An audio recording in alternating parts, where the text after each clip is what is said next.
She is Natalie Sikora, the co-owner and a stylist at the studio for hair. Natalie, good morning. Welcome to the MegaCast. You look good on Zoom. Thanks. Thanks for having me, Dave. Good morning. I love the hair color. What do you got going there? Thank you. Well, you got to do what you got to do. I mean, why not have fun with your hair? That's how we look at it. Yeah, and I've been thinking about doing the same. And Tyler says, Dave, you're way too old to do that. You are not cool enough. Just keep it simple. Let the gray come in and go with it. That's my look. I say go ahead. That's a good look. It's a good look. Thank you. I appreciate it. Very kind of you. Where is the studio for hair? Where are you We're in located? Farmington Hills at the northwest corner of 12 Mile and Orchard Lake Road. All right. Well, thank you so much for joining us. So, you guys are in the crosshairs right now in a good way. Hair studios, hair stylists, making a lot of news around the country and around the state. We had the stylist in Texas who's sitting in jail right now. I see you nodding your head, so you know that story. Yeah. Everybody does. We have a barbershop in Michigan, did the same thing, stayed open. They said, you know what? Sorry, Governor, I got to pay my family. I got to pay my bills. You guys are right in front of this whole issue. Do you have any thoughts about what's going on in your industry right now?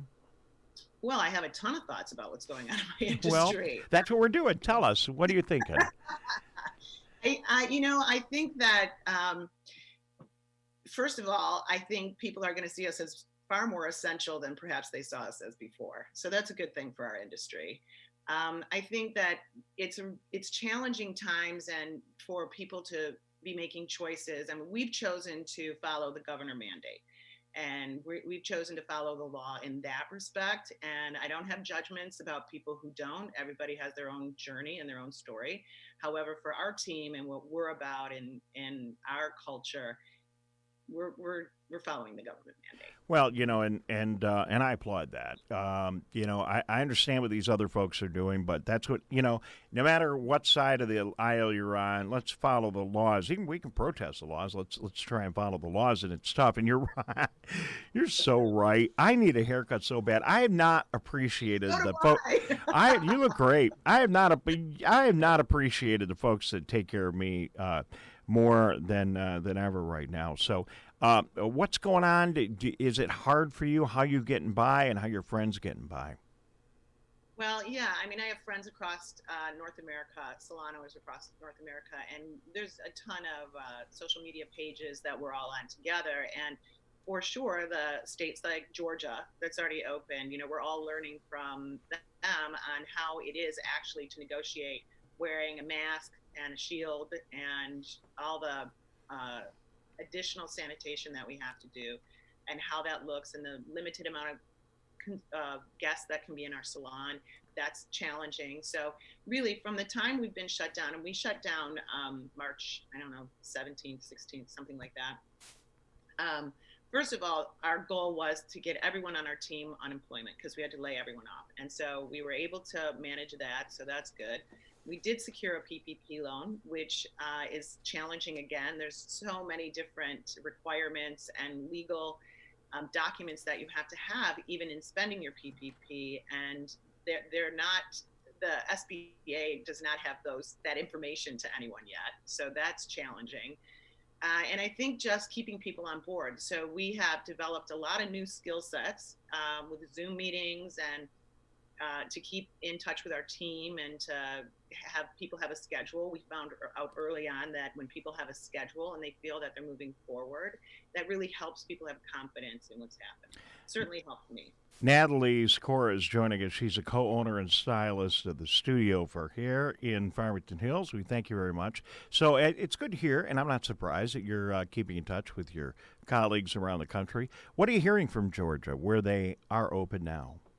Yeah, I think the challenge has just been scheduling, like how we were scheduling is not available anymore. We used to double book, which means you're having multiple guests in there with assistants working with you and stuff. And that's not possible right now with the limited amount of people that can be in there at once.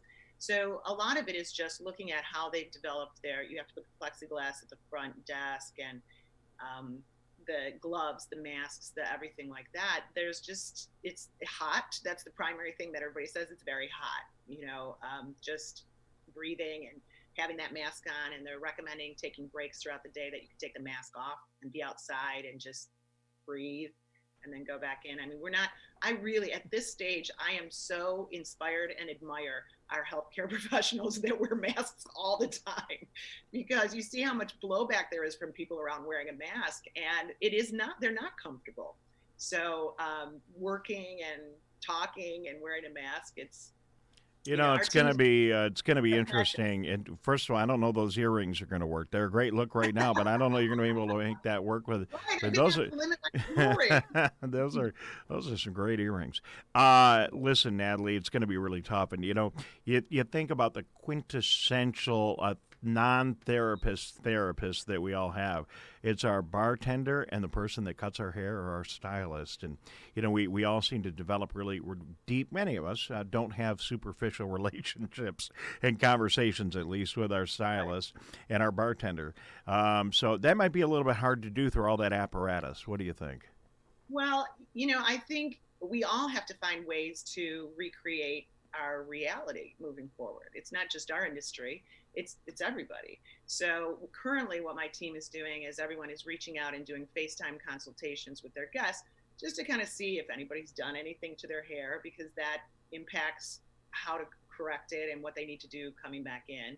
But just connecting with people. I mean, I've been a hairdresser for 42 years, and there's people that I've been doing that long, and every month for 42 years, and you just think, it's a friendship, but it's a different kind of friendship. They're just part of your life and you're part of their life. And to be able to be separated from that like this is really hard. I mean, I just want to say extroverts are having a very difficult time with quarantine. Let me just I get it. Natalie, we got to run in a minute. Before we go, do you have any tips? I mean, I did get out the scissors. That was a little scary, and tried to tighten things up just a little bit, because for folks that are watching right now, you can see there's a lot going on right back here behind my ears, and I got all this stuff right over my ears that normally wouldn't be there. And I have used more hair gel than I think I ever have in my life to kind of get things under control. But short of those, what can we do ourselves safely without creating a train wreck? Yeah, I think cutting your hair that's never wrong. I mean, if you're going to cut your hair, cut it. A good stylist, and there's a lot of really good stylists out in Michigan. There's a lot of great stylists in Michigan. So if you're going to do something, that you have to do for yourself, if you're going to cut it, just try and err on the side of less is more. Don't try and go in like your stylist would. Just try and clean up would be my recommendation on that. And if you are going to have to do color on your hair, do some kind of demi-permanent that shampoos out. And that has less impact for your stylist when you go back. But the main thing I want to tell people what you can do is just be patient. Your stylist wants to work on you. We want to be open when it's safe. And every client wants to be the first one in. And obviously that's not possible. So we're working on rescheduling. The people who were canceled first, that's the order we're rebooking in. And so it's going to take time to get through everyone, and people just need to be patient. And do you think you guys should have been essential employees? Do you think that we should have been able to keep your facility and other facilities open? I think in the beginning there wasn't enough. Nobody knew what we needed to do. So I agree with the fact that we should have been shut down in the beginning. Okay. Now I think that, I hope the people who are making these decisions have more facts, real facts, and more information than I do. And it's taken time to collect our PPE. It's taken time. I mean, sourcing all of that. I feel like my next step is going to be behind the school with cash saying, give me some masks. I'll buy some masks from you. But I think that, officer, she's not making a drug deal. She just needs some PPE. I had a client tell me it would be my retirement fund, all my PPE. I get it. So, are you ready? Are you ready, Natalie? You're ready to open up? I mean, and if, again, the governor's going to speak today, maybe she'll do it. But are you ready? You have the stuff, you have the tools, you have the strategy, you ready to open up?